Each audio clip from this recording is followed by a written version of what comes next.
आप लोगों का हमारे YouTube channel biology with Charu sir में फिर से स्वागत है।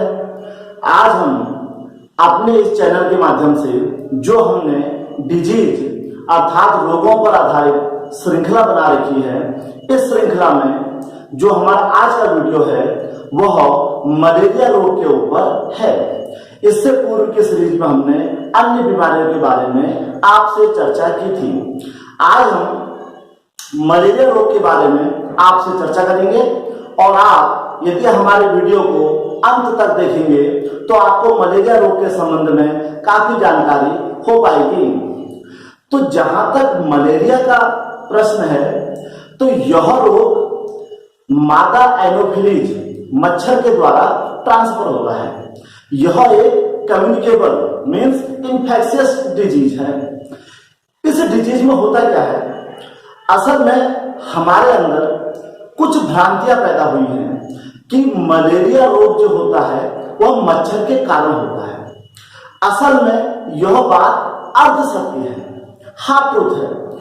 मलेरिया रोग का कैरियर जो है वह मॉस्किटो यानी कि मच्छर है, जबकि मलेरिया रोग का जो मुख्य कारण है, जो इसको फैलाने के लिए मुख्य उत्तरदायी है, वह एक प्रोटोजोन अर्थात प्लाज्मोडियम एक प्रोटोजोन होता है जो इस रोग को एक व्यक्ति से दूसरे व्यक्ति में संक्रमित कर सकता है।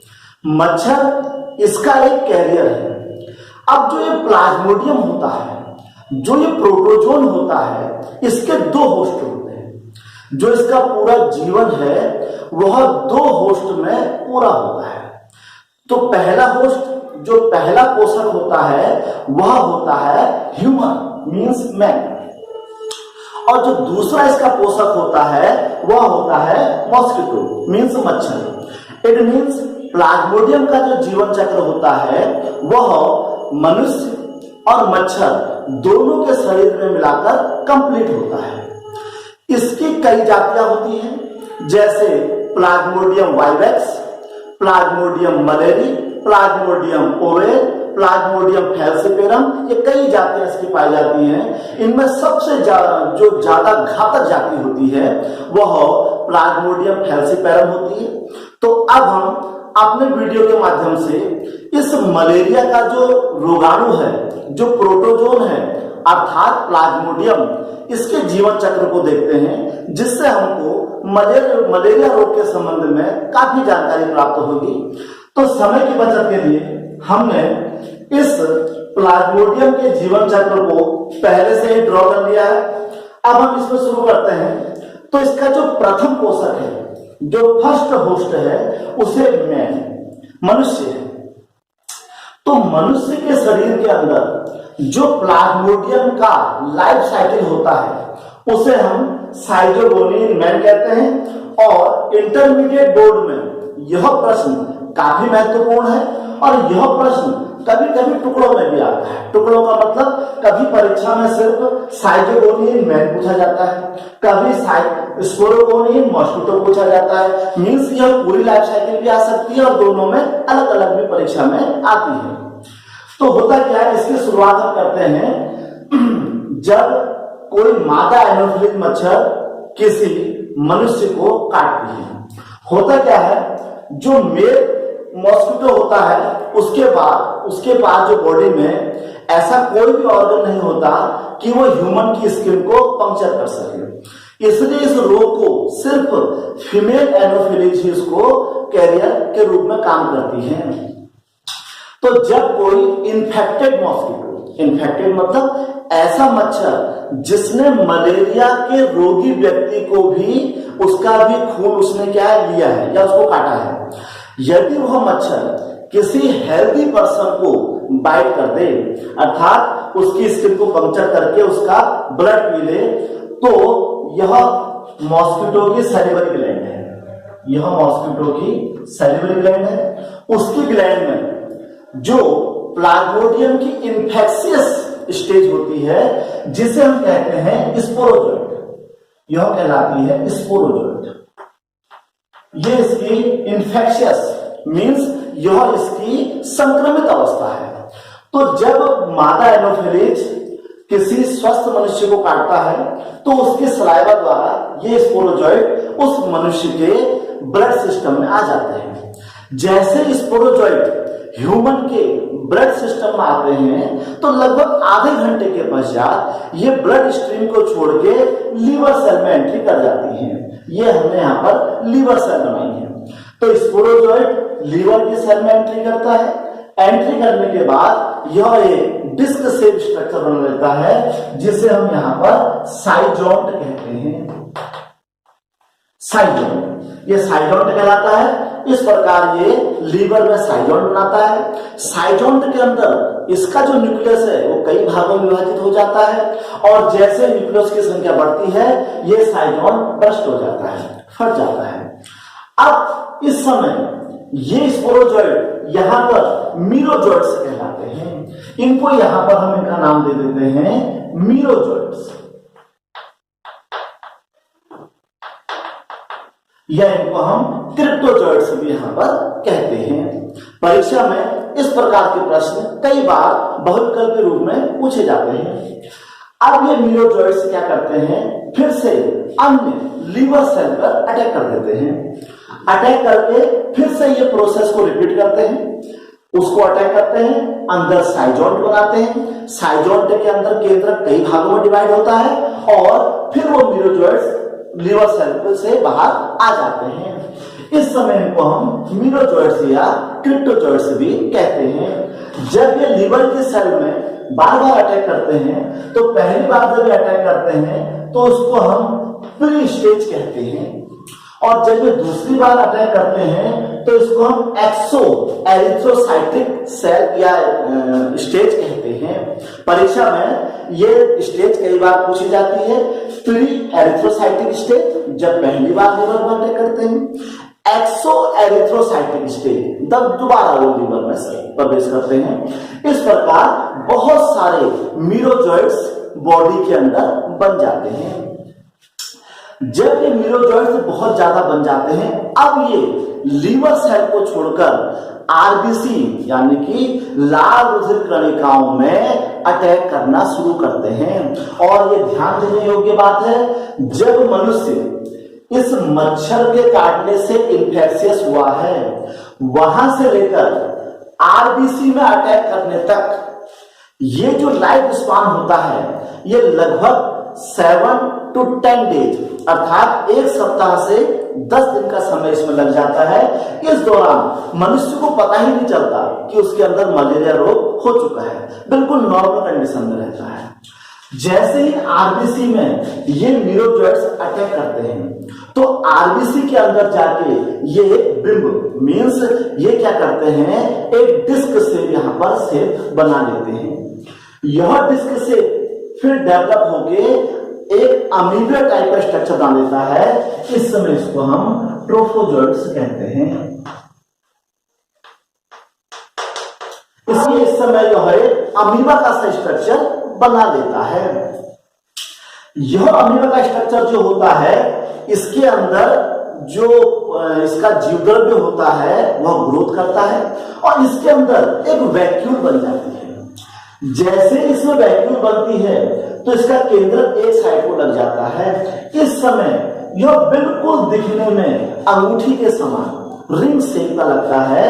इस स्टेज को हम सिग्नेट रिंग स्टेज कहते हैं और यह कंपटीशन की परीक्षा के लिए बहुत इंपोर्टेंट टॉपिक है, सिग्नेट रिंग स्टेज। ये ट्रोफोजोइट के बाद की स्टेज है जिसमें वह जो स्पोरोजोइट्स या मीरोजोइट्स जो अंदर एंट्री कर रखा है वह रिंग शेप में आ जाता है वैक्यूल बनने के कारण। उसके पश्चात ये डेवलप होता है। डेवलप होकर यह लगभग पूरी आरबीसी को कवर कर लेता है। इस समय आरबीसी भी फूल जाती है और आरबीसी में बहुत सारे डॉट एक प्रकार के ऑरेंज कलर के डॉट बन जाते हैं जिनको हम सुफनर डॉट कहते हैं। इनको हम सुफनर डॉट, सुफनर से डॉट्स कहते हैं। और इस समय इस ये मीरोजोइट्स के अंदर भी हल्के हल्के ब्राउन कलर के डॉट्स देखे जाते हैं जिनको हीमोजोइन कहा जाता है। तो इस प्रकार जो सिग्नल रिंग स्टेज है वो आगे डेवलप हो जाती है, आरबीसी बड़ी हो जाती है, आरबीसी के अंदर ऑरेंज कलर के सुगनर डॉट दिखाई देने लग जाते हैं और जो ट्रोफोजॉइड है इसके अंदर ब्राउन कलर के बहुत सारे हीमोजोइन पार्टिकल दिखने लग जाते हैं और इसके अंदर का जो न्यूक्लियस होता है वो कई भागों में टूट जाता है। जैसे ही जब ये अंदर से आरबीसी को प्रेशर करता है तो आरबीसी ब्रस्ट हो जाती है, फट जाती है और आरबीसी के फटने से ये सारे मीरोजॉइड्स बाहर आ जाते हैं। यही वो अवस्था है जिस समय रोगी को जाड़ा लगकर कंपकपी के साथ बुखार आता है, इस समय उसको पता लगता है कि उसे रोग हो चुका है। ये रोग कैसे होता है? जब आरबीसी फटती है तो बॉडी में कमजोरी आती है, इस समय बॉडी के अंदर कुछ टॉक्सिक पदार्थ आ जाते हैं और मनुष्य को कंपकपी लगकर बुखार आता है। इस स्टेज को हम इन्फेक्टेड और रियल स्टेज होती है मलेरिया के रोग की। अब ये जो मीरोजॉइड्स होते हैं यहाँ पर ये या तो देखो यहाँ पर हम ये लगा लीवर सेल, ये पुनः इस प्रकार की प्रोसेस करना शुरू कर देते हैं, अर्थात फिर से लीवर सेल को ये अटैक कर सकते हैं। चूंकि पहले भी ये लीवर सेल को अटैक कर चुके थे तो हमने उसको प्री और एक्सो कहा था। जब ये पुनः लीवर सेल को अटैक करते हैं तो इस समय हम इसको पोस्ट एरिथ्रोसाइटिक स्टेज कहते हैं। कुछ मीरोजॉइड्स जो लीवर सेल में नहीं जाते हैं वो फिर से क्या करते हैं, वो फिर से यहां से आरबीसी पर अटैक करना शुरू कर देते हैं। इस प्रकार मीरोजॉइड्स आरबीसी पर अटैक करेंगे, उसके अंदर रिंग अवस्था बनाएंगे, फिर उसको जब फट जाएगी ये सारे रिलीज हो जाएंगे। इस प्रकार ये जो स्टेज है, ये जो स्टेज है हमारी, ये पूरी 48 आवर्स 48 to 72 आवर्स कहते हैं, लगभग 2 दिन का समय लेती है। इस दौरान क्या होता है, ये आरबीसी पर अटैक करते हैं, आरबीसी बस्ट होती है। इस प्रकार क्या होता है, रोगी को एक लिमिटेड पीरियड के बाद लगभग 48 घंटे के बाद जाड़ा लगकर तेजी से बुखार आता है, जो खूब सारा पसीना निकलने के बाद वो बुखार उतर जाता है। तो यदि किसी रोगी को बहुत ज्यादा कंपकपी के साथ बुखार आ रहा है और रेगुलर इंटरवल में आ रहा है तो ये समझ जाइए ये मलेरिया के सिम्टम हो सकते हैं। जब ये मीरोजॉइड्स बार बार रिपीट करते हैं तो कुछ मीरोजॉइड्स जो होते हैं वो अब अपने आकार में वृद्धि करना शुरू कर देते हैं। इस समय मीरोजॉइड्स मेल और फीमेल 2 गैमेट में परिवर्तित हो जाते हैं। जो फीमेल गैमेट होता है उसमें न्यूक्लियस एक ओर को आ जाता है और जो मेल गैमेट होता है उसमें न्यूक्लियस बीच में रहता है। हमने इनको फीमेल और मेल के रूप में दिखा है। जैसे ही मीरोजॉइड्स के गैमेट्स बन जाते हैं, मींस मेल और फीमेल गैमेट बन जाते हैं, इस अवस्था से आगे अब ह्यूमन के अंदर ये प्रोग्रेस नहीं कर सकता है, क्योंकि इससे आगे को यदि इसने ग्रोथ करनी है तो ह्यूमन के बॉडी का टेम्परेचर इसको रोक देता है कि ह्यूमन का बॉडी का टेम्परेचर जो होता है उस टेम्परेचर में आगे को ग्रोथ नहीं कर सकते हैं। इस समय ये ह्यूमन की बॉडी में निष्क्रिय इनएक्टिव फॉर्म में पड़े रहते हैं और यह व्यक्ति इस समय मलेरिया का इन्फेक्टेड पर्सन कहलाता है। इस समय यदि इस व्यक्ति को कोई एनोफिलिस मच्छर उसका ब्लड सक कर लेता है तो ये गैमेट्स ब्लड के द्वारा उस एनोफिलिस मच्छर की बॉडी में पहुंच जाते हैं। वहां जाकर ये क्या करते हैं, जो फीमेल गैमेट होता है उसमें मेल गैमेट एंट्री कर जाता है। इस प्रकार इनके अंदर सिनगैमी या फर्टिलाइजेशन होता है और फर्टिलाइजेशन से यहाँ जाइगोट का निर्माण हो जाता है। ये प्रोसेस मॉस्किटो की बॉडी के अंदर ही पॉसिबल है। सबसे बड़ी बात क्या है कि जब ये गैमेट मच्छर की बॉडी में जाते हैं तो वहां इनका डाइजेशन नहीं हो पाता है। ऐसा माना जाता है कि इनके बॉडी के बाहर कोई ऐसा प्रोटेक्टिव लेयर होती है जो मॉस्किटो के डाइजेस्टिव जो जूस होते हैं वो उसको डाइजेस्ट नहीं कर पाते हैं। तो ये मॉस्किटो की बॉडी के अंदर जाइगोट का निर्माण हो जाता है। अब ये जाइगोट जो होता है, जब अब हम यहाँ पर हमने इसको गैमोगैनी कहा, ये भी मच्छर के अंदर होती है। अब हम चलते हैं स्पोरोगोनी मॉस्किटो। अब प्लाज्मोडियम के लाइफ का अगला फेज शुरू हो गया है, जो कि मॉस्किटो के अंदर होगा। ये जाइगोट मॉस्किटो की बॉडी में जाकर ये उसका स्टमक है, यदि हम इसको देखें मॉस्किटो का स्टमक बना रखा है, उसके स्टमक में ये जाइगोट जो होते हैं ये ओसिट के रूप में, मीन्स छोटे छोटे उभार के रूप में उसके आमाशय में देखे जाते हैं। और जो जाइगोट उसके आमाशय में नहीं जा पाता है वो उसके मल के द्वारा बाहर आ जाता है, इसे हमने यहाँ पर ऊकिनिड्स कहते हैं। ये मॉस्किटो के एक्सक्रीटरी सब्सटेंस के साथ बॉडी के बाहर आ जाता है और बाकी जाइगोट जो होते हैं वो ओसिट के रूप में क्या होते हैं, उसके स्टमक में दिखाई देते हैं। ये स्टमक की दीवार में आप ग्रोथ करते हैं। यहां पर जब ये ग्रोथ करता है तो इसका जो न्यूक्लियस होता है वो डेवलप होना शुरू होता है, अंदर का जो साइटोप्लाज्म होता है वो बढ़ना शुरू होता है और धीरे धीरे करके उसके अंदर जो न्यूक्लियस होता है कई भागों में बढ़ जाता है, बहुत से स्पोरोजोइट्स उसके अंदर बनने शुरू हो जाते हैं। ये स्पोरोजोइट्स जब बहुत सारे बन जाते हैं तो ये उसके स्टमक की दीवार को छोड़कर उसके ब्लड सिस्टम में एंट्री कर जाते हैं। मच्छर के ब्लड सिस्टम से ये उसके सैलिवरी ग्लैंड में पहुंच जाते हैं। ये वहां के ब्लड सिस्टम से जाके मॉस्किटो के सैलिवरी ग्लैंड में आ जाते हैं और इस समय ऐसा मच्छर जिसके सैलिवरी ग्लैंड में स्पोरोजोइट्स पाए गए हैं वह यदि किसी हेल्दी पर्सन को काट दे तो यह उसको इन्फेक्शियस कर सकता है और फिर से ये लाइफ साइकिल शुरू हो जाती है। इस प्रकार हमने देखा कि प्लाज्मोडियम का जो लाइफ स्पान होता है वह फर्स्ट होस्ट कौन है, ह्यूमन, और सेकंड होस्ट कौन है, मच्छर। तो हमारी यह सोच गलत है कि मॉस्किटो से हमको यह रोग फैलता है। यदि हम इस लाइफ स्पान को देखें तो हमें यह दिखाई दे रहा है कि ह्यूमन से मॉस्किटो के अंदर यह मलेरिया का प्रोटोजोन जाता है।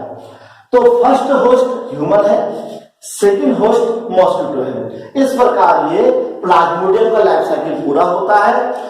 अब जब हम किसी रोग के बारे में पहचान लेते हैं तो उस रोग से बचने के हमको कारक खुद ब खुद मिल जाते हैं।